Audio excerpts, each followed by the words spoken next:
Hello students, আমি তোমাদের সাথে হিউম্যান রিপ্রোডাকশন ক্লাস 12-এর চ্যাপ্টারটা নিয়ে ডিসকাস করছি। তো এই চ্যাপ্টার রিলেটেড আজকে এটা থার্ড ক্লাস।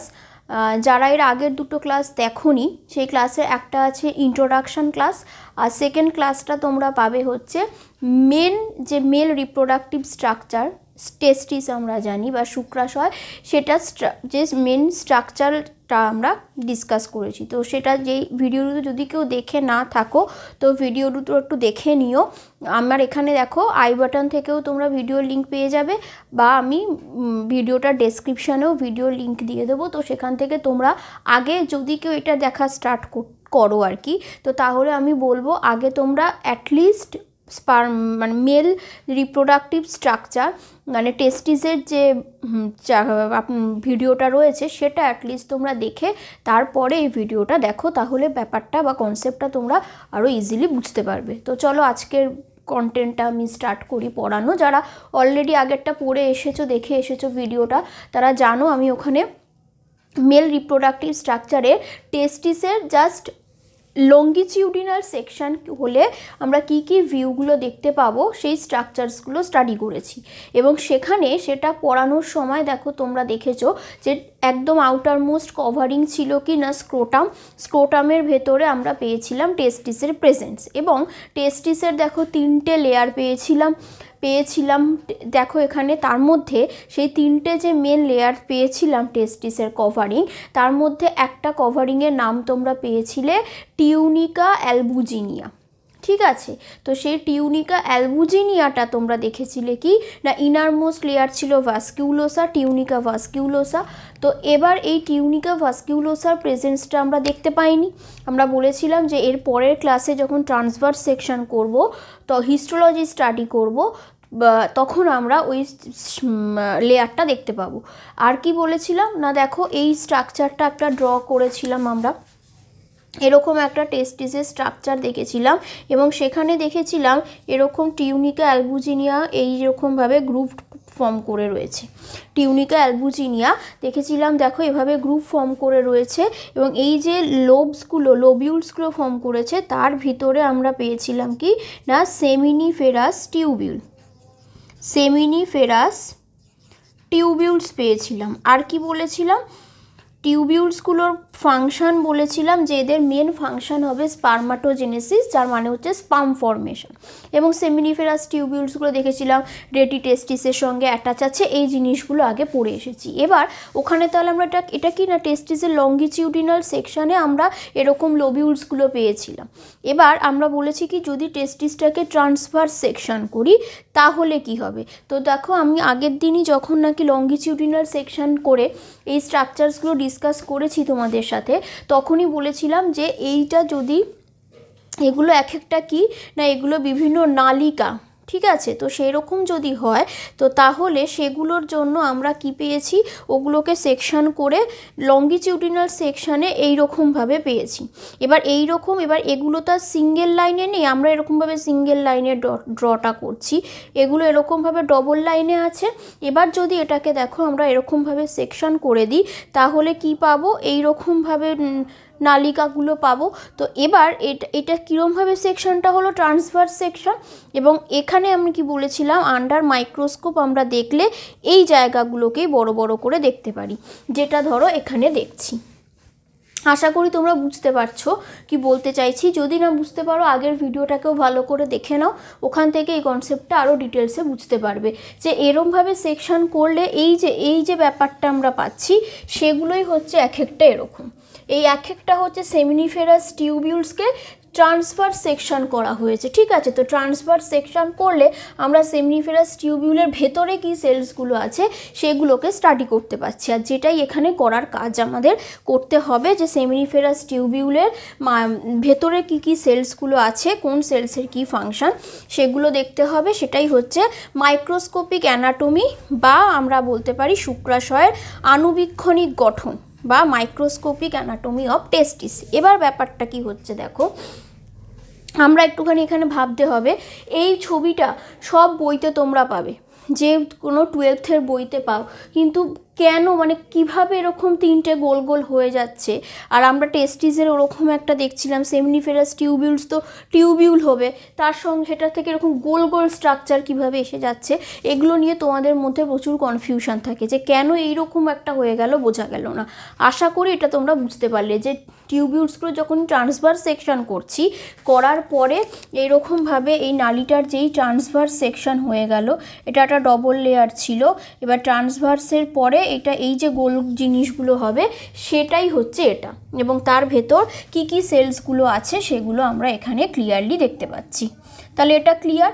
এরপরে দেখো তাহলে সেমনিফেরাস টিউবিউলের ভেতর কি কি পাচ্ছিলাম, এটা তো টিউনিকা অ্যালবুজিনিয়ার পোর্শনটা পেয়েছি, আর বলেছিলাম তোমাদের যে টিউনিকা ভাস্কিউলোসা টেস্টিসের যে ইনার লেয়ারটা সেটা আমরা সেকশনে দেখতে পাবো। এখানে দেখো রেড কালারের যে লেয়ার্সগুলো পাচ্ছি সব ওখানে ব্লাড ভেসেলস আছে, ব্লাডের কানেকশন আছে, তো সেই ইনারমোস্ট লেয়ারটাকে এখানে আমরা দেখাচ্ছি। আর কি না, প্রত্যেকটা সেল বডিতে অ্যাটাচমেন্টের একটা স্পেসিফিক পজিশন থাকবে, এবং সেখানে অ্যাটাচ হওয়ার জন্য কোনো একটা সিমেন্টিং এজেন্ট বা অ্যাটাচের জন্য কোনো একটা মেটেরিয়াল দরকার, এবং যে মেটেরিয়ালটা যেটা তৈরি হচ্ছে সেখানে যেটা মেমব্রেন তৈরি হবে সেটা দেখো হচ্ছে এখানে এই ব্ল্যাক দিয়ে যেটা দেখাচ্ছি বেসমেন্ট মেমব্রেন। এই বেসমেন্ট মেমব্রেনগুলো কী করছে না সেমনিফেরাস টিউবিউলসগুলোকে ওর পজিশনে অ্যাটাচমেন্টে হেল্প করছে, এটা বোঝা গেল।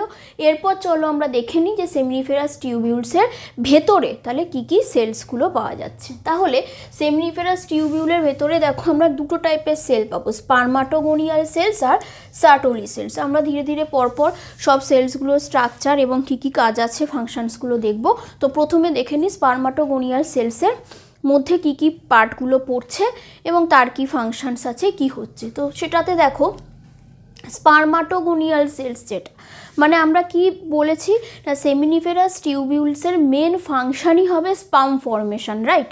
তো তাহলে এই স্পার্মাটোগোনিয়াল সেলসগুলোর ফাংশন হচ্ছে কি স্পার্ম ফর্মেশন, আর সার্টোলিটা আমি আলাদা করে ডিসকাস করব।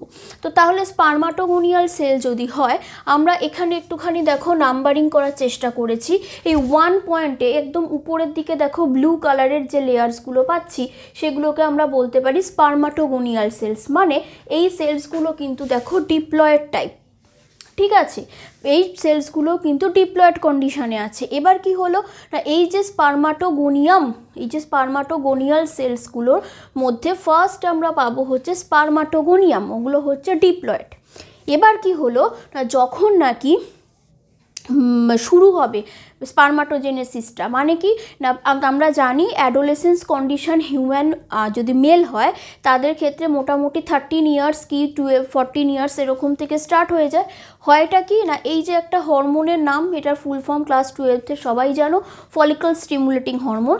আর মেলদের জন্য ফলিকল হচ্ছে এই সেমনিফেরাস টিউবিউলস, তাই না? কেন কি এই ফলিকলস বলতে যেগুলো এই ফার্টাইল সেলসগুলোকে ফর্ম করছে, fertilization capacity bearing cells form করছে। তো এখানে সেমনিফেরাস টিউবিউলস স্পার্ম ফর্ম করবে, তো তাহলে ফলিকল এগুলো, তো ফলিকল স্টিমুলেটিং হরমোন হচ্ছে এটা। তো ফলিকল স্টিমুলেটিং হরমোনের ফাংশনই ফলিকলকে স্টিমুলেট করা, আর এই স্পার্মাটোগোনিয়াল সেলসগুলো হচ্ছে ফলিকলস সেমনিফেরাস টিউবিউলসের মধ্যে যেগুলো প্রেজেন্ট আছে। তাহলে কি হবে এই ফলিকল স্টিমুলেটিং হরমোনটা সিক্রেশনটা যখন বাড়বে ওই 13-14 ইয়ার্সের পর, তারা কি সেই হরমোন কি করবে এই স্পার্মাটোগোনিয়াল সেলসগুলোকে স্টিমুলেট করছে। তাহলে তার আগে পর্যন্ত স্পার্মাটোগোনিয়াম আছে। এবার যেই ফার্স্ট অ্যাডোলেসেন্স কন্ডিশনে কোনো একটা বয় রিচ করলো তখন কি হবে না এই স্পার্মাটোগোনিয়াম সেলসগুলো আরেকবার মাইটোসিস ডিভিশন করবে, শুধুমাত্র এই স্পার্মাটোগোনিয়াম সেলসগুলোর নাম্বারটাকে বাড়িয়ে নেওয়ার জন্য। তোমরা হয়তো পড়ে ফেলেছো অলরেডি চ্যাপ্টার্স, বা না পড়ে থাকলেও তোমরা স্টেম সেল টার্মটা শুনেছো, ইমিউন সিস্টেম, ক্যান্সার সেলস, এগুলোর থেকে চ্যাপ্টার পড়ে থাকলেও বা না থাকলেও আশেপাশের বিভিন্ন কন্ডিশন থেকে তোমরা স্টেম সেলস এই টার্মটা জানো। স্টেম সেলের ব্যাপারটা কি হয় না স্টেম সেলের ক্যাপাসিটি এটা যে স্টেম সেল একটা ও যখন ডিভাইড করবে, এটা যদি একটা স্টেম সেল হয় ও ডিভাইড করবে নর্মাল মাইটোসিসের দুটো সেল তৈরি করবে। একটা সেল কি হবে ফার্দার ডিভাইড হয়ে যাবে, হয়ে নেক্সট কি কাজ করার সেটা করবে, কিন্তু আরেকটা সেল স্টোর হয়ে যাবে। এই যে স্টোরড সেলটা সেটা হচ্ছে গিয়ে ফার্দার যদি এই ফাংশনটার পরে দরকার পড়ে তখন করবে, অ্যাট এ টাইম যেন পুরোটা না শেষ হয়ে যায়। মানে এই সেলটারই হয়তো একমাত্র স্পার্ম ফর্মিং ক্যাপাসিটি আছে, তো ও একবার স্পার্ম ফর্ম করে ফেললো, তো নেক্সট বার স্পার্মাটোজেনেসিস কে পারফর্ম করবে? তো তাই জন্য আগে যেটা আছে সে নিজে ইউজ হয়ে যাওয়ার আগে সে কি করে, তার একটা কপি তৈরি করে স্টোর করে রাখে আর একটাকে ইউজ করতে দেয়। তো এরকম ক্যাপাসিটি কিন্তু সব সেলে থাকে না, এরকম ক্যাপাসিটি সব সেলে থাকে না। যে সেলসগুলোর এই ক্যাপাসিটি থাকে সেই সেলসগুলোকে আমরা স্টেম সেলস বলবো। এবং এখানেও আমরা পাবো যে স্পার্মাটোজেনেসিসের জন্য এই স্পার্মাটোগোনিয়ামগুলোরও কিন্তু এই ক্যাপাসিটি আছে। তাহলে স্পার্মাটোগোনিয়াম টাইপ অফ স্টেম সেল কী করে না, এই স্পার্মাটোগোনিয়াম সেলসগুলো প্রথমে ডিপ্লয়েড ছিল, আবার যখন নাকি ওই অ্যাডোলেসেন্স কন্ডিশনে স্পার্মাটোজেনেসিস শুরু করবে তখন ওরা কি করে না, নর্মাল দেখো একবার মাইটোসিস ডিভিশন করে। মাইটোসিস ডিভিশন আমরা জানি ইকুয়েশনাল ডিভিশন বা সমবিভাজন, মানে যা ক্রোমোজোম নাম্বার ছিল তাই থাকবে, কোনো চেঞ্জের ব্যাপার নেই। তো সেটাই হয়ে তাহলে যে সেলসগুলো তৈরি করে সেগুলো হয়ে যাবে প্রাইমারি স্পার্মাটোসাইটস। তাহলে যদি মিওসিস না হয় মাইটোসিসই হয় তাহলে এরাও 2n হলে এরাও 2n হবে। তো প্রাইমারি স্পার্মাটোসাইটসগুলোকে দেখো এখানে আমি 2 এই রেড কালারে পয়েন্ট করেছি, এরা প্রেজেন্ট আছে। এরপরে এই প্রাইমারি স্পার্মাটোসাইটসগুলো তাহলে কি হবে না, জাস্ট ওদের নাম্বারটাকে ইনক্রিজ করে নেওয়ার জন্য যতগুলো প্রাইমারি স্পার্মাটোসাইট তৈরি হবে সবগুলো অ্যাট এ টাইম যে স্পার্মাটোজেনেসিস প্রসিডিওরে প্রসিড করবে এরকম নয়, কিছু স্টোর হয়ে গেল আর কিছু কি করবে, প্রসিড করবে পুরোপুরি সেই স্টেজের জন্য স্পার্মাটোজেনেসিস পারফর্ম করা বা স্পার্ম ফর্মেশন করতে। তো তাহলে এই যে প্রাইমারি স্পার্মাটোসাইটসগুলো ফর্ম করলো সেগুলো তাহলে কি হবে, দেখো মিওসিস 1 পারফর্ম করবে। মিওসিস 1 পারফর্ম করছে মানেই তোমরা 12th সবাই জানো, 11th পড়ে এসেছো যে মিওসিস 1 মানে রিডাকশন ডিভিশন, হ্রাস বিভাজন। তাহলে ক্রোমোসোম নাম্বার 2n থেকে n হয়ে গেল। যারা তৈরি হলো তাদেরকে আমরা বললাম সেকেন্ডারি স্পার্মাটোসাইটস। ওকে, এখানে দেখো আমি পিকচারে দেখাচ্ছি নাম্বার 3, এগুলো সেকেন্ডারি স্পার্মাটোসাইটস ফর্ম করেছে। এবার এই সেকেন্ডারি স্পার্মাটোসাইটের তো শুধু মিওসিস 1 হয়েছে, মিওসিস 2 হয়নি। মিওসিস 2 ফর্মেশন হয়ে যারা ফর্ম হবে তাদেরকে আমরা বলবো হচ্ছে স্পার্মাটিডস। এরা অলরেডি এন হয়ে গেছে, হ্যাপ্লয়েড স্পার্মাটিডস, এখানে আমি 4 মার্ক করেছি, এরা হলো স্পার্মাটিডস। তাহলে এরপরে লাস্ট তৈরি হচ্ছে দেখো স্পার্মাটোজোয়া অর স্পার্ম, এরাও সেই এনই হবে। এবার এই যে স্পার্মস পাচ্ছি আর স্পার্মাটোজোয়া পাচ্ছি, এই স্পার্মাটিডস পাচ্ছি, তাদের মধ্যে কিন্তু কোনো ডিফারেন্স নেই। স্পার্মাটিডস আর হচ্ছে স্পার্ম বা স্পার্মাটোজোয়া কিন্তু সেম, ফিজিওলজিক্যালি সেম, কেন কি দুজনেরই নাম্বার অফ ক্রোমোজোম হ্যাপ্লয়েড হয়ে গেছে। শুধু ডিফারেন্সটা কি, ওদের স্ট্রাকচারাল দেখো ডিফারেন্স আছে। মানে আমরা সবাই জানি স্পার্মের ফ্লাজেলা থাকবে, না হলেও নেক্সট আমরা ক্লাসে স্পার্মের স্ট্রাকচার ডিসকাস করব। তাহলে স্পার্মের ফ্লাজেলা থাকে, কিন্তু এখানে যে স্পার্মাটিডস ফর্ম হয়েছে স্পার্মাটিডসগুলোর ফ্লাজেলা থাকে না। এমনিতে ফিজিওলজিক্যালি সেম, কিন্তু ফার্টিলাইজেশনের জন্য মোটিলিটি বা গমন করা, চলাচল করার দরকার স্পার্মগুলোকে ফিমেল রিপ্রোডাক্টিভ ট্র্যাকে। তাই এই যে ফ্লাজেলাটা তৈরি হবে শুধু সেই মডিফিকেশানটা হওয়াটাই হচ্ছে স্পার্মাটোজোয়া ফর্মেশন। স্পার্মাটিড থেকে এই মডিফিকেশানে কি হয় না, স্পার্মাটোজোয়া ফর্ম করে যায়। এবার কি হচ্ছে না, তোমাদের তাহলে মনে হতে পারে কি ব্যাপারটা, যে এই সবটা নিয়েই আলটিমেটলি কিন্তু সেমিনিফেরাস টিউবিউলস, মানে আমরা যদি কোনো একটা স্টেপে আমরা হিউম্যান সেমিনিফেরাস টিউবিউলের সেকশন করি, আমরা সেই পার্টিকুলার টাইমে কিন্তু এই সব ধরনের সেলকেই সেমিনিফেরাস টিউবিউলে প্রেজেন্ট পাবো, অবশ্যই অ্যাডোলেসেন্স পিরিয়ডের পরের কোনো হিউম্যানের যদি আমরা সেকশনটা করে দেখি সেমিনিফেরাস টিউবিউলসের অ্যাডাল্টের জন্য।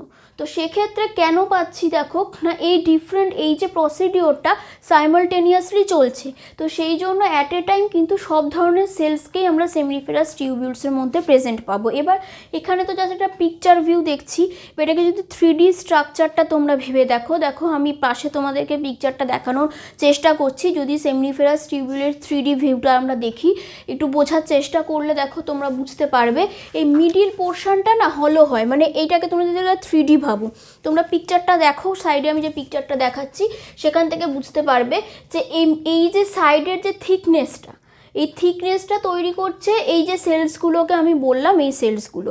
আর মিডিলের একটা হলো পোর্শন রয়েছে, এই হলো পোর্শনে কি হয় না, এই যে স্পার্মসগুলো ফর্ম করছে, ওই হলো এই যে রিজিয়নটাতে এখানে কি হয় না, ওই স্পার্মসগুলো সব গ্যাদার করে। এবার আমরা কি জানি না, সেমিনিফেরাস টিউবিউলসগুলো সব একসঙ্গে গিয়ে কোথায় অ্যাড হয়েছে, সব রেটিটেস্টিসে গ্যাদার হয়েছে। তাহলে এই মিডিলটা পুরো সেমিনিফেরাস টিউবিউলের একটা হলো চ্যানেল, পাইপ। ওকে, তো সেই পাইপের মধ্যে দিয়ে স্পার্মসগুলো মুভ করছে, কেন কি অলরেডি স্পার্মসের কি হয়েছে, ফ্লাজেলা তৈরি হয়ে গেছে, স্পার্মসগুলো মুভ করে রেটিটেস্টিসে এসেছে, রেটিটেস্টিস থেকে ওই ভাসা ইফারেন্সিয়া, এপিডিডাইমিস, ভাস ডিফারেন্স, এরম করে ওগুলো মুভ করছে। এবার এপিডিডাইমিসে তোমরা জানো কয়েকদিন থাকছে, সেখান থেকে নিউট্রিশন পাচ্ছে, রিলিজ হচ্ছে, রিলিজ না হলে ফ্যাগোসাইটোসিসে ডিস্ট্রয় হয়ে যাচ্ছে। এই ব্যাপারগুলো আগের ভিডিওটাতে তোমরা পাবে। তো এই যে জিনিসগুলো এখানে দেখো আমরা জানতে পারলাম। আর একটা ব্যাপার যেটা বলার, যে এখানে এই যে গ্রিন কালারের যে সেলসগুলো পাচ্ছ, এই গ্রিন কালারের সেলসগুলো হলো সার্টোলি সেলস। এই গ্রিন কালারের সেলসগুলো হলো সার্টোলি সেলস। স্পার্মস ফর্মেশনের পরে, মানে এই যে স্পার্মাটিড পেলে, এই স্পার্মাটিডসগুলো কি করে না, এখানে এই যে স্পার্মাটোজোয়া ফর্ম করেছে, ওরা কি করে, ওরা পুরোপুরি ফর্মেশনের পরে এদের যে হেড পোর্শনগুলো এই সার্টোলি সেলের ভেতর ঢুকে যায়। সার্টোলি সেলের ভিতর অ্যাটাচ থেকে ওরা কি করে, সার্টোলি সেলসগুলো পুরোপুরি স্পার্মকে নারিশমেন্ট দেয়। ঠিক আছে, তো নারিশমেন্ট গেন করে স্পার্মসগুলো বা একেবারে ম্যাচিওর হয়ে গেল। এই ফুললি ম্যাচিওর্ড যে স্পার্মসগুলো বা স্পার্মাটিডসগুলো ফর্ম করলো, সেগুলো এই যে সেমনিফেরাস টিউবিউলসের ভেতর রিলিজ হবে।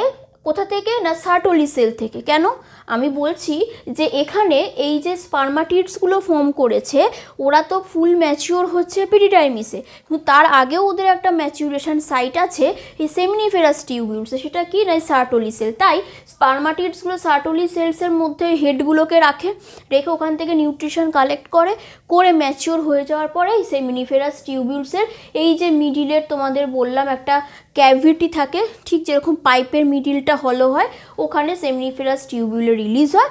তারপরে যেরমভাবে পাথ হয়ে জানি আমরা, সেভাবে ফলো করে ওটা রিলিজ হচ্ছে। ঠিক আছে, তো এরপর আমরা দেখব কি না, সার্টোলি সেলের এইটুকু ফাংশন আমরা পেলাম। মেন ফাংশন হচ্ছে স্পার্মকে নারিশমেন্ট দেওয়া, তার সাথে আর কি কি ফাংশনস আছে সেগুলো একটুখানি বাকি এই যে পোর্শনগুলো আছে সেটা আমি দেখে নেব। তো স্পার্মাটোগোনিয়াল সেলসের আমরা স্টেপসগুলো দেখে নিলাম, কি কি টাইপের সেলস আছে। তো সেটা ছাড়া দেখো আমরা দেখলাম কি যে সেমিনিফেরাস টিউবিউলসের আরেকটা টাইপের সেল হয়, যেটা হলো সার্টোলি সেল। এবার সেটা নিয়ে একটু ডিসকাস করে নিই। দেখো এখানে এই যে সার্টোলি সেলস, এই টার্মটা এসেছে এক সায়েন্টিস্ট যিনি ফার্স্ট ওই সার্টোলি টার্ম সেলটাকে ডিসকভার করেছিলেন, তো তার নাম থেকে ওই এনরিকো সার্টোলি থেকে সার্টোলি সেল এসেছে। এটা জাস্ট একটা ইনফরমেশান জানার জন্য একটুখানি দেখে রাখবে। আর কি বলা যেতে পারে, এই যে সার্টোলি সেল আছে, সেই সার্টোলি সেলের আরও কিছু নাম আমরা পাবো, সাস্টেন্টাকিউলার সেলস আর নার্স সেলস। মানে কি হয়, তোমরা অনেক সময় ধরো অ্যান্সারটা জানো, এবার সার্টোলি সেলস না বলে এই হয়তো নার্স সেল বলে দিল, তো তখন আর অ্যান্সারটা করে আসতে পারো না, কেন কি এই টার্মটা জানা নেই বলে। তো সেই জন্য জাস্ট মনে রাখার জন্য একটু দেখে রাখবে যে এই সার্টোলি সেলেরই আরও কিছু সিমিলার নেম দেওয়া হচ্ছে, এই নেমসগুলো একটু দেখবে। এটা জাস্ট জেনে রাখার জন্য ইনফরমেশনটা বললাম। এরপরে দেখো পড়ছি কি যে সার্টোলি সেলসের কি কি ফাংশনস আছে। তার মধ্যে দেখো প্রথমে একটু এই ব্যাপারটা বলে দিই, এর আগে যখন আমি স্পার্মাটোগোনিয়াল সেলসগুলো থেকে স্পার্ম ফর্মেশনটা বলছিলাম, তখনই কি বললাম যে যখন নাকি স্পার্মাটিড ফর্ম করছে, স্পার্মাটিড থেকে স্পার্মাটোজোয়া হবে, সেই কন্ডিশনে দেখো আমি বললাম কি যে হেড যেগুলো ফর্ম করেছে ওগুলো এই যে এখানে স্পার্মের যে হেডগুলো আছে, এই স্পার্মের হেড পোর্শনগুলো এসে কি করে এই সার্টোলি সেলসের মধ্যে আটকে থাকে। তারপরে এখান থেকে নারিশমেন্ট কালেক্ট করে ম্যাচিওর হয়ে আবার রিলিজ হয়ে কি হয় না, এই যে সেমনিফেরাস টিউবিউলের মিডিলে যে ক্যাভিটি পোর্শনটা রয়েছে সেই পোর্শনে রিলিজ হয়। তো এই যে ব্যাপারটা, এই প্রসিডিওরটাকে আমরা বলবো হচ্ছে স্পার্মিয়েশন। ঠিক আছে, এই প্রসিডিওরটাকে আমরা বলবো হচ্ছে স্পার্মিয়েশন, একটা টার্মটা মনে রাখবে। তারপরে চলে আসো এই যে, তাহলে একটা তো বুঝলাম যে নিউলি ফর্মড যে স্পার্মসগুলোকে নারিশমেন্ট প্রোভাইড করা সার্টোলি সেলের ফাংশন।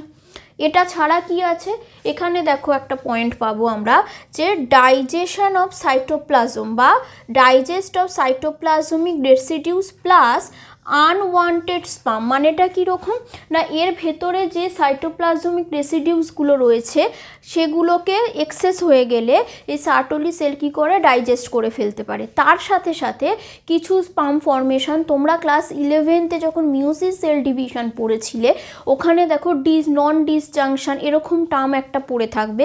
আর ক্লাস 12তে তোমরা যেখানে নাকি ডিজিজ পড়ছো, ডাউন সিনড্রোম, ক্লাইনফেল্টার সিনড্রোম এরকম যে ডিজিজগুলো পড়ছো ওখানে দেখছো কি যে ক্রোমোজোমাল নাম্বারের কিছু প্রবলেম হচ্ছে, এবং সেখানে আমরা দেখেছি কি যে এই যে এখানে যখন স্পার্মস বা ফিমেলের জন্য এগ ফর্মেশন হয় তখন যদি মিয়োসিস সেল ডিভিশনে কিছু প্রবলেম হয়ে যায় তো এই ক্রোমোজোমাল সেপারেশনটাতে প্রবলেম হয়ে যাবে। তো এরকম হয়ে বা আদার্স কোনো কারণে হতেই পারে কিছু স্পামের হয়তো ক্যাপাসিটি থাকছে না ফার্টিলাইজেশন করার, বা আনওয়ান্টেড কিছু স্পার্মস ফর্ম করেছে যেগুলোতে কিছু প্রবলেম আছে, এরর আছে। তো সেই স্পার্মসগুলোকে ডাইজেস্ট করে নেওয়াও কিন্তু হচ্ছে সার্টোলি সেলের একটা খুব ইম্পর্টেন্ট ফাংশন।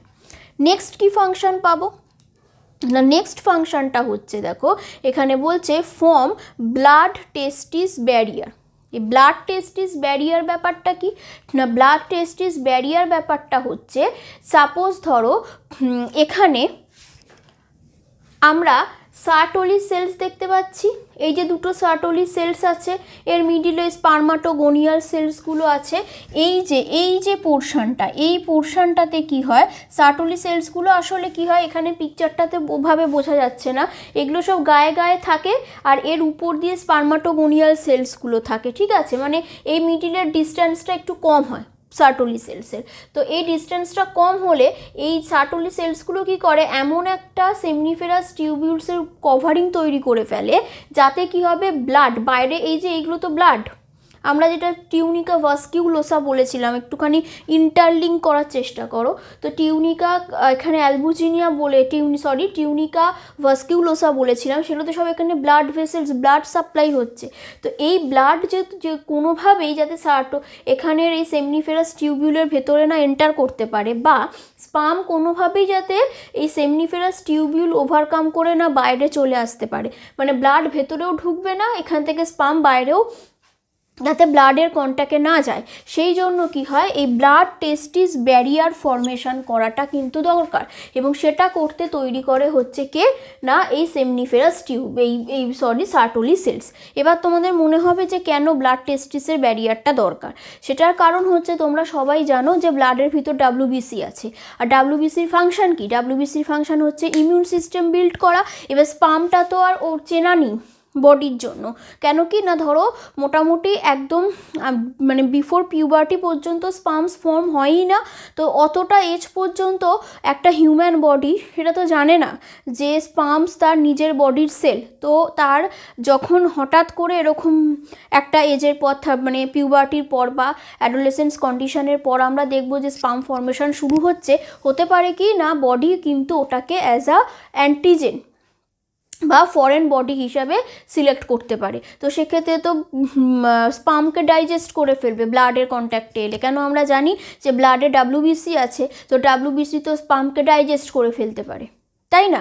তো কেন কি না আনওয়ান্টেড বা বডির জন্য নতুন করে আমাদের ডাব্লিউবিসি মানে হিউম্যান বডিতে ডাব্লিউবিসি মেলদের জন্য স্পামকে সিলেক্ট করতেই পারে অ্যাজ এ অ্যান্টিজেন বা আনওয়ান্টেড কোনো সাবস্টেন্সেস, যেহেতু আগে থেকে রেকগনাইজ ছিল না ওই 14 ইয়ার্স পর্যন্ত স্পাম তো ফর্মেশনই হয়নি। তো তাই আফটার ফর্মেশন যাতে কোনোভাবে স্পাম না লস হয়, স্পাম যাতে ডাইজেস্ট না হয়ে যায়, তাই ব্লাডের সঙ্গে স্পামের একটা ব্যারিয়ার দরকার, আর সেটা করতে সার্টোলি সেল হেল্প করছে। নেক্সট দেখো আমরা পাবো হচ্ছে এখানে একটা টার্ম পাবো এবিপি ফর্মেশন, ইনিভিন আর ইস্ট্রোজেন, এই ব্যাপারগুলো কীরকম। এই ইস্ট্রোজেন নামটা শুনে তোমাদের মনে হতে পারে এটা তো ফিমেল হরমোন, তো কিন্তু ইস্ট্রোজেন খুবই অল্প পরিমাণে কিন্তু মেল বডি থেকেও সিক্রেট হয়। আর কি না এইখানে এই যে জিনিসগুলো আমরা পড়ছি এগুলোর জন্য চলে আসো, এই যে দুটো আমি পয়েন্ট দেখতে পাচ্ছ, এই যে ব্লু কালারের সেলসগুলো, এগুলো কি ইন্টারস্টিশিয়াল সেলস অফ লেডিগের আন্তর্কোষ। ঠিক আছে, কেন ইন্টারস্টিশিয়াল? এই সেমিনিফেরাস টিউবিউলসের ভেতরে আছে, ইন্টার পার্টে আছে, তো ইন্টারস্টিশিয়াল। তো এই সেলসগুলো কি করে, অনেক অ্যান্ড্রোজেন্স হরমোন সিক্রেট করে। অ্যান্ড্রোজেন্স হরমোনস যেমন কি কি, এখানে দেখো কিছু এক্সাম্পল দিয়েছি। টেস্টোস্টেরন, ডাইহাইড্রোটেস্টোস্টেরন, এগুলো ডিফারেন্ট অ্যান্ড্রোজেন হরমোন। তো এইগুলো সিক্রেট করে কে না, এই লেডিক সেলসগুলো। অবশ্যই এই টোটাল ম্যাচুরেশন, স্পার্মাটোজেনেসিস প্রসিডিওর, এগুলো মেনটেন করতে, এগুলোকে ফর্ম করতে ঠিকঠাকভাবে যাতে হয়, সেগুলোকে মেনটেন করতে হরমোনসগুলো দরকার। এবং এই যে তার সাথে তাহলে এইগুলো বলতে বলতেই আরেকটা হরমোনের কথাও মনে পড়তে হয় বা বলতে হয়, তোমরা ক্লাস 11তে অবশ্যই পড়ে ফেলেছো এইগুলো।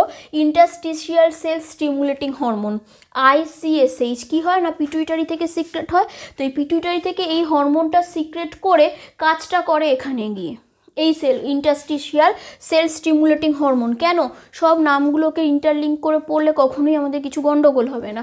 ইন্টারস্টিশিয়াল সেলকে স্টিমুলেট করছে, এগুলো ইন্টারস্টিশিয়াল সেল। তাহলে এই হরমোনটা পিটুইটারি থেকে সিক্রেট হয়ে এখানে এসে ফাংশন করছে কিসে না, এগুলোকে স্টিমুলেট করছে যাতে এই অ্যান্ড্রোজেন হরমোনসগুলো এরা সিক্রেট করে, মানে ওই টেস্টোস্টেরন, ডাইহাইড্রোটেস্টোস্টেরন, এই হরমোনগুলো যাতে এই সেলগুলো সিক্রেট করে। এবার একটা ব্যাপার, এখানে একটা ফর্ম পাবে ABP। ABPর ফুল ফর্ম হচ্ছে অ্যান্ড্রোজেন বাইন্ডিং প্রোটিন। অ্যান্ড্রোজেন কি না, মেল, যে কোনো মেল হরমোনকে আমরা অ্যান্ড্রোজেন বলবো। তো সেই মেল, এই যে এখানে যে হরমোনসগুলোর কিছু এক্সাম্পল বললাম, তো সেই মেল হরমোনসগুলোকে বাইন্ড করার জন্য যে প্রোটিনগুলো লাগছে সেগুলো হচ্ছে অ্যান্ড্রোজেন বাইন্ডিং প্রোটিন। এক্সাম্পলের মতন যদি আমি তোমাদেরকে বলতে চাই, বোঝাতে চাই, সেক্ষেত্রে দেখবে মেল বডিতে কি হয়, বিয়ার্ড, দাড়ি, গোপ, এগুলো গ্রো করছে, বা পিউবিক হেয়ার। তো মেল বডিতে বা ফিমেল বডিতেও পিউবিক হেয়ার যে ফর্ম করছে, যদি এখানে শুধু আমি মেল বডি কনসিডার করি, তো পিউবিক হেয়ার বলো বা দাড়ি, গোপ, এই যে জিনিসগুলো তো বডির যে কোনো জায়গায় তো তৈরি হয়ে যাচ্ছে না। তো এটা একটা কোশ্চেন্স থাকছে না যে পার্টিকুলার পজিশনস, ওই পজিশনসগুলোতেই কেন গ্রো করছে। তো সেটাতে বলতে পারি কি না, যে কোনো সময় মানে আমাদের ক্ষেত্রে এই যে পোর্শনগুলোতে কি হয়, বেশি করে ব্লাড সাপ্লাই হয়। অনেক মানুষের, ছেলেদের মেনলি দেখতে পাবে কি পুরো মাথায় হয়তো চুল পড়ে গেছে, ঠিক আছে, কিন্তু পিছনের দিকটাতে তখনও চুল থাকছে। তার কারণটা কি না, ওই পোর্শনসগুলো যেগুলোতে আমি বললাম তাদের সেখানে ব্লাড সাপ্লাইটা বেশি থাকে। অনেক মেলের জন্য দেখতে পাবে তার এজ হয়তো অ্যাবাভ 20 হয়ে গেছে, কি হয়তো পিউবার্টি ক্রস করে, মানে 19, 20, 22, 4 এরকম এজের ছেলে, তো তাদেরও কিন্তু ঠিকঠাকভাবে ফেশিয়াল হেয়ার্স গ্রো করেনি, ঠিক আছে। তো কিন্তু যদি গ্রো নাও করে, তবু দেখবে তাদের এই তলার এই পোর্শনগুলোতে কিন্তু হেয়ার্স গ্রো করেছে, ফেশিয়াল হেয়ার গ্রো করেছে। কেন না, এই পোর্শনগুলোতে খুব বেশি ব্লাড সাপ্লাই হয়। এবার যত বেশি ব্লাড সাপ্লাই, তত বেশি অ্যান্ড্রোজেন ওখান দিয়ে ফ্লো করছে। কেন, অ্যান্ড্রোজেন তো একটা হরমোন, আর আমরা জানি কি লোকাল হরমোনসগুলো, লোকাল হরমোন বাদ দিয়ে বাকি যে হরমোনসগুলো পাবে, একটা এন্ডোক্রাইন গ্ল্যান্ড থেকে সিক্রেট করে অন্য কোনো পোর্শনে গিয়ে ফাংশনাল হয়। তো ঠিক ব্লাড দিয়ে ফ্লো করছে, তো ব্লাড দিয়ে ফ্লো করছে যখন, যেসব এরিয়াগুলোতে ব্লাড সাপ্লাইটা বেশি, তাহলে সেই পোর্শনে অ্যান্ড্রোজেন হরমোনটাও বেশি করে ফ্লো করছে। আর কি হয় না, এই যে একটা এজের পরে, পিউবার্টির এজের পরে, এই অ্যান্ড্রোজেন বাইন্ডিং প্রোটিন মানে কি না, এটা যদি একটা পজিশন হয় যে এখানে অ্যান্ড্রোজেন হরমোন দরকার, তো এইখানে গিয়ে আগে কি করবে, এভাবে অ্যান্ড্রোজেন বাইন্ডিং প্রোটিনটা অ্যাড হয়ে যাবে। মানে এটা একটা প্রোটিন, যে প্রোটিনটা অ্যান্ড্রোজেন হরমোনকে বাইন্ড করতে পারে। তো বাইন্ডিং প্রোটিন মানে রিসেপ্টার্স, মানে অ্যান্ড্রোজেন হরমোনের রিসেপ্টার্স প্রোটিন এটা, তো সেটা আগে অ্যাড হয়ে গেছে। তো এইরকম চারিদিকে স্প্রেড হলো, যার উপর দিয়ে ব্লাড বেশি ফ্লো করছে, ওই ব্লাডের এই অ্যান্ড্রোজেন বাইন্ডিং ফ্যাক্টরটা বা প্রোটিনটা বেশি ব্লাড ফ্লোয়ের সংস্পর্শে আসছে, কন্ট্যাক্টে আসছে যখন, তাহলে বেশি অ্যান্ড্রোজেনে ওপেন হতে পারছে, বেশি অ্যান্ড্রোজেনের কন্ট্যাক্টে আসছে। তো তাই সেই পোর্শনগুলোতে পিউবিক হেয়ার গ্রোথ বলো বা বিয়ার্ড, হ্যাঁ, ফেশিয়াল বা যে হেয়ার বলো, সেগুলো বেশি করে গ্রো হচ্ছে। বা যাদের হচ্ছেই না, হয়তো অ্যান্ড্রোজেন তার কম সিক্রেট হয় কোনো কারণে, কিন্তু যেখানে ব্লাড ফ্লোটা বেশি, যেটুকুও কম সিক্রেট হোক, বেশি যেহেতু কন্ট্যাক্টে আসছে বাইন্ডিং প্রোটিনগুলো, তাই বাইন্ডটা করতে পারছে সেই এরিয়াতে অ্যান্ড্রোজেন বেশি, তো সেখানে হেয়ার গ্রোটা বেশি হচ্ছে। তো এটা জাস্ট আমি তোমাকে এই ব্যাপারটা বোঝানোর জন্য একটা রিয়েল লাইফ এক্সাম্পল দিয়ে বললাম। তো আশা করি স্পারমাটোজেনেসিসের সেকশনাল ভিউটা তোমরা বুঝতে পেরেছো এবং প্রত্যেকটা পোর্শনের কী কী ফাংশনসগুলো আছে সেটা তোমরা বুঝতে পেরেছো। তো এটা স্টাডি করে নাও, তারপরে অবশ্যই ভিডিওটা দেখে কিছু কারোর ডাউট থাকলে আমাকে কমেন্টে জানাবে, আমি তোমাদের ডাউট ক্লিয়ার করার চেষ্টা করব। আর এরপর নেক্সট ভিডিওতে আমরা এই মানে মেল রিপ্রোডাক্টিভ স্ট্রাকচারেরই ফার্দার টপিকগুলো ডিসকাস করব। Thank you.